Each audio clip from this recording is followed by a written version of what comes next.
Segðu mér hverju vinir þínir eru og ég skal segja þér hver þú ert.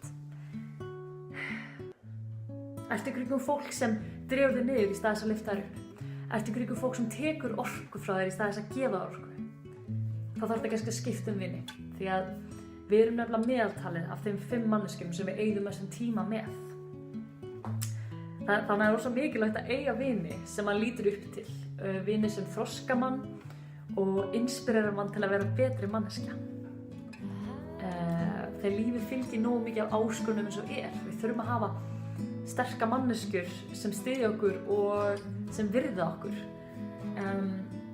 En ég var lengi vel í kringum fólk sem gerði lítið úr mér, gerði grín af mér og notaði mig. En það er svo mikið kjaftaði af því að maður á alltaf skilið betra. Maður á alltaf skilið mannesku sem fíla mann nákvæmlega eins og maður og jafnvel hjálpa manni til að vera ennþá meira maður sjálfur. Þá er maður búinn að fatta að maður er búinn að eignast með góðan vin, þegar maður finnur að maður getur verið meira maður sjálfur en maður getur vanalega. Já, þetta eru mín skilaboð til ykkar í dag.